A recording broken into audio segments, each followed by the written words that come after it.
Time for an SPH Network 1v1, and we get to go to Mars Hill and catch up with a guy who's got a very full dance card and a very full business card these days. He is Director of Soccer Operations, head coach on the men's side, Gregg Munn, up there at Mars Hill for the Lions.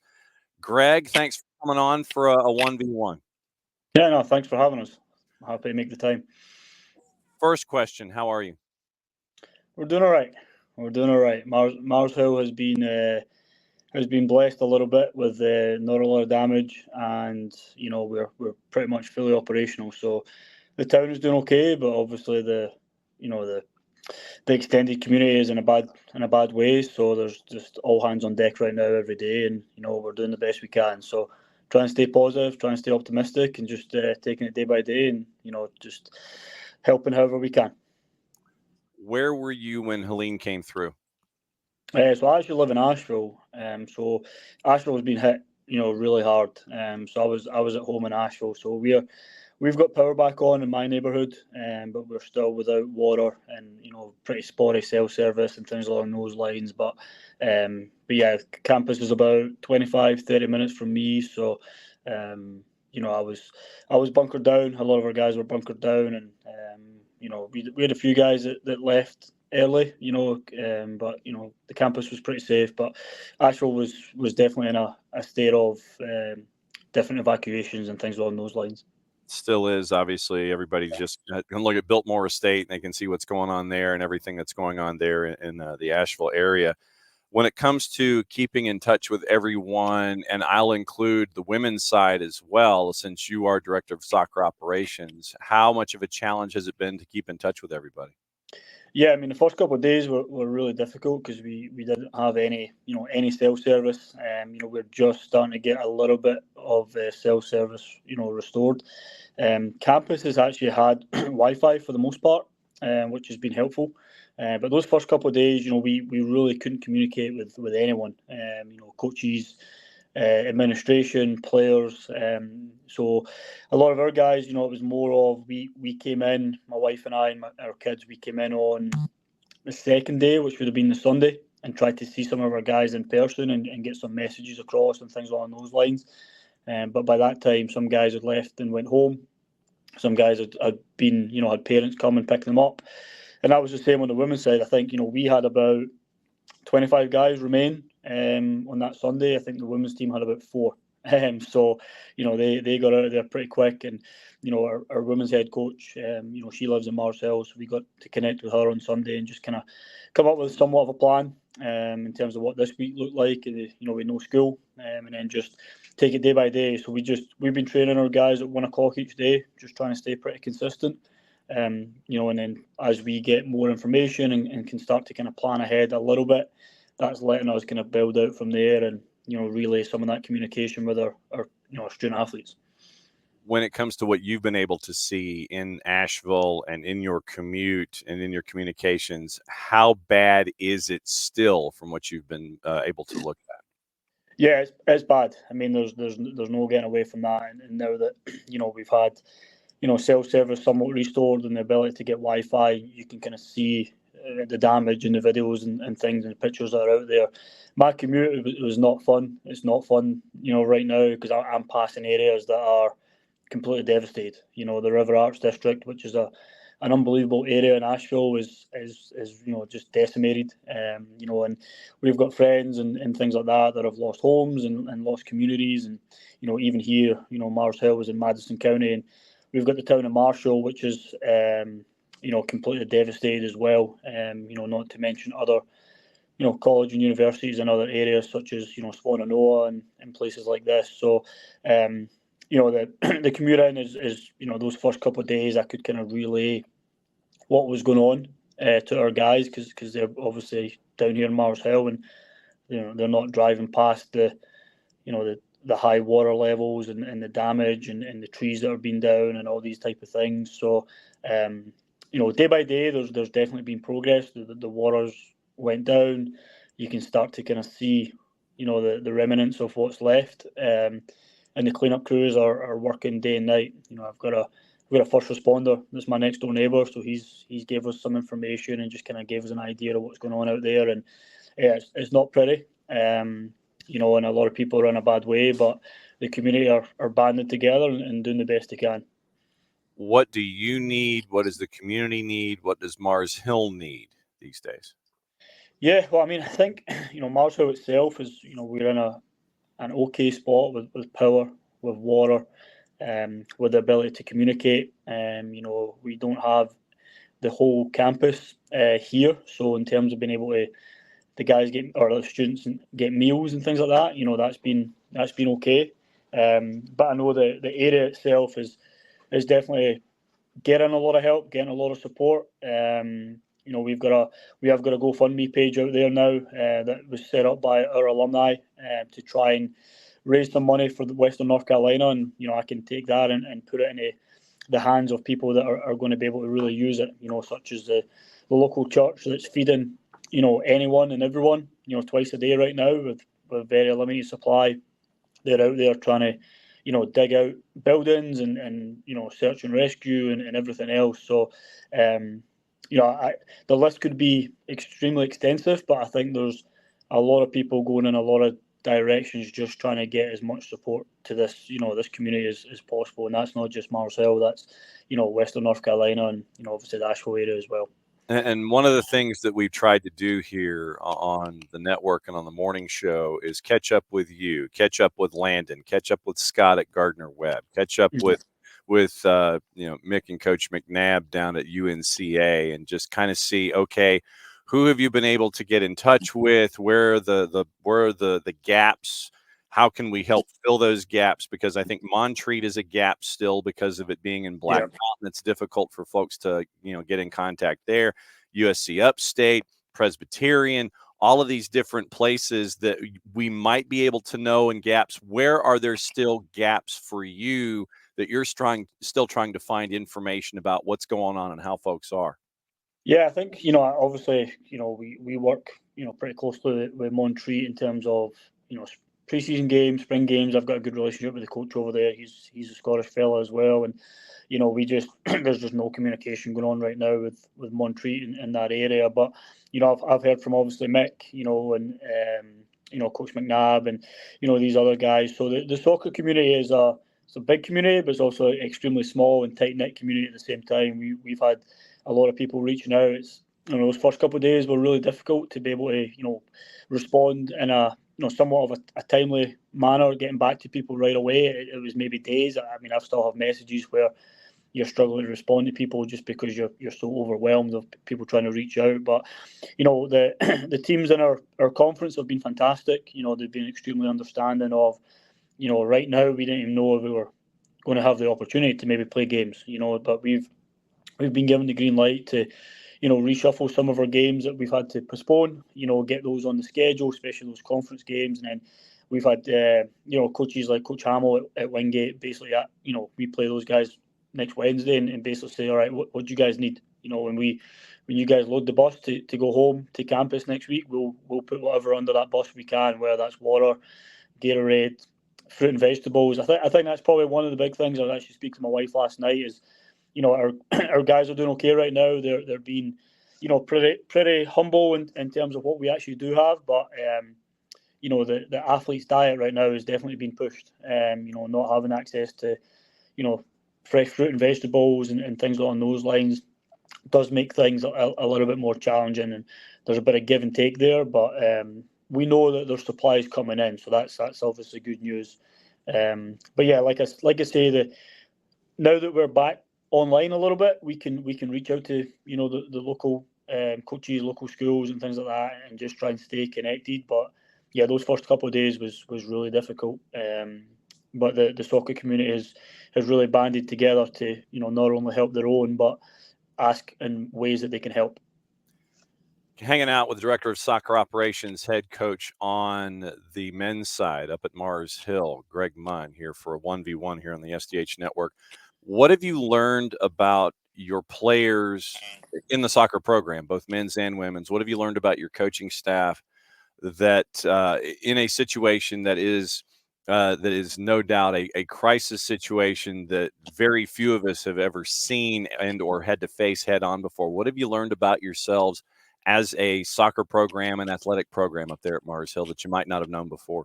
Yeah, I mean the biggest thing that comes to mind, there's probably two pieces to that. I already knew I had a great staff, very reliable staff, hard working staff that are going to do whatever's needed to get by and just take on adversity and things along those lines. But I think speaking on behalf of the staff, and in my opinion, probably the biggest thing that stood out to me for my guys was that on Saturday when we couldn't get here and we didn't know what was going on, our guys got together and they did their own training session and they spent time themselves so that they could still stay active, so they could still stay busy, so they could still be with each other, with no coach direction, with no trainer direction, nothing like that. So they've remained really positive. They've asked every single day, how can we help? How can we support?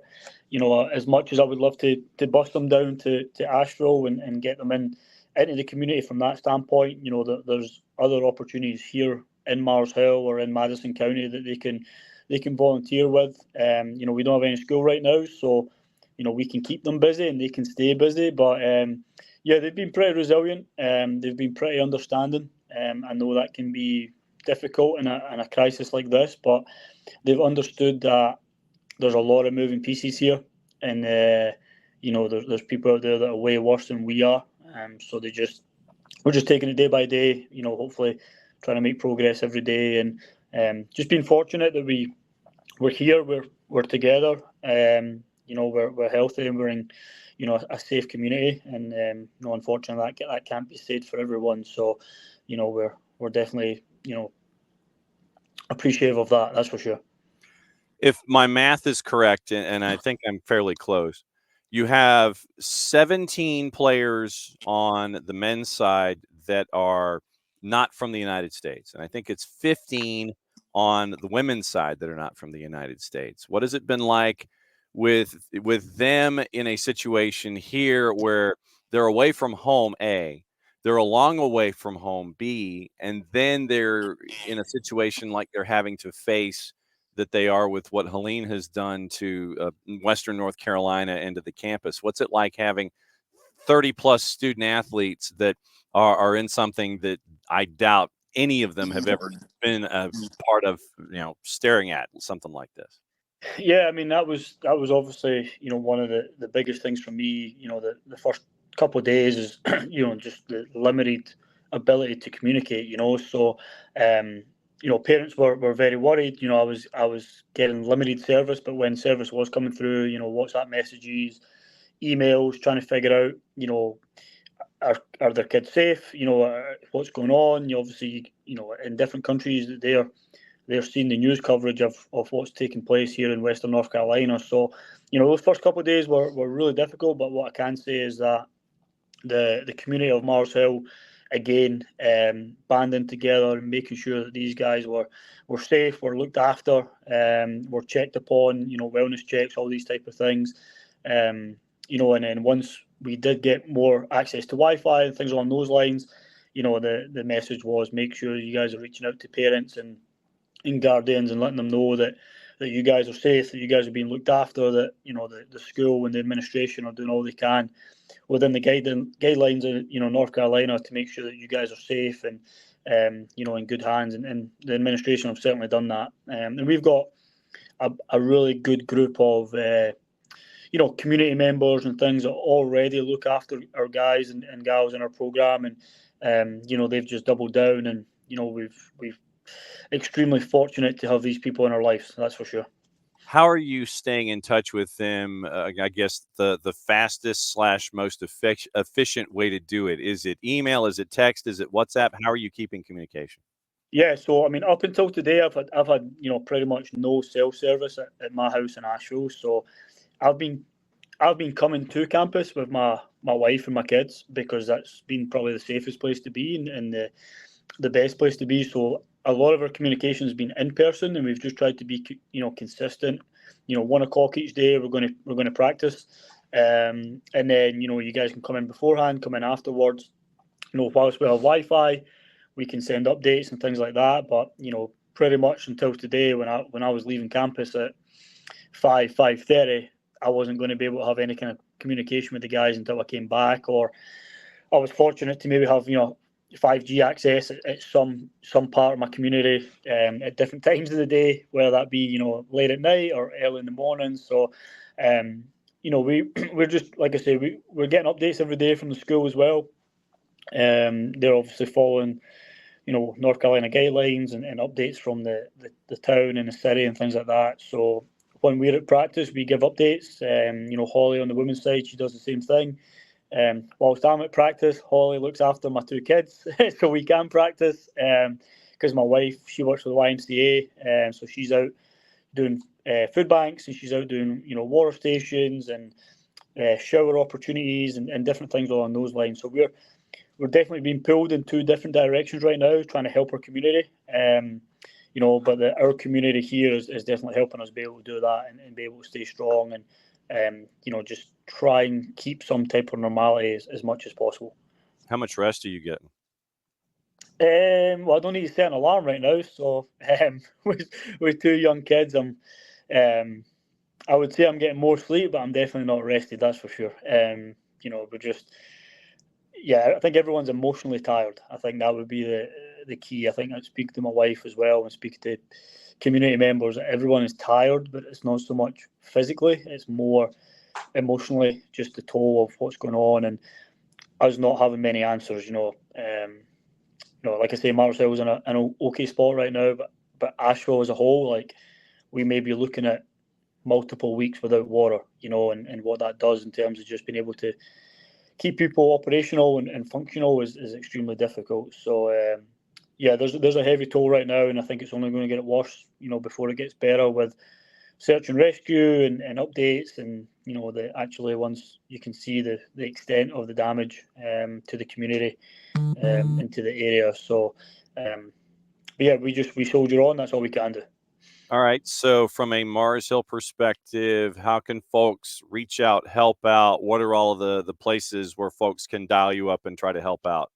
Yeah, so we can obviously, if they go on the website, they can grab my email address. If there's anyone out there that's willing to help or has ways to help our community, feel free to send me an email. I'll get my cell number over to you guys as well. Our social media platforms, now that we have a little bit more of a better, connection and the ability to Wi-Fi and self-service, we're trying to get some stuff up on social media. That was actually the first way on Saturday that I could send some type of message to parents on Saturday morning saying, hey, campus is safe, however, I can't get there.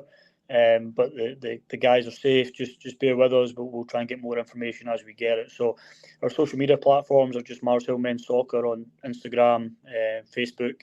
And then, like I say, just quickest way would be just an email to me. We have that GoFundMe out there for Western North Carolina.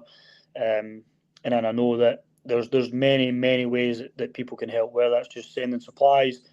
Our mail room is open. Amazon and UPS are delivering to campus, so we can get supplies here. If we need to go and grab supplies, we can do that. Supplies are coming in. So any way in which people can help is greatly appreciated. We, like I say, our campus is doing okay right now, but our greater community is definitely struggling, and we need all the help we can get. Well, just know that here at the network, if there's anything that you need to get out news-wise, you know how to get in touch with me. Tap me on the shoulder, shoot me a text, sit there and go, dude, I need to hop on for a couple of minutes to give an update on something here that we need to discuss. You've got an open door policy up there. I've said the same thing to UNCA. I'm saying it to you. I'm saying it to Scott Wells at Gardner Webb.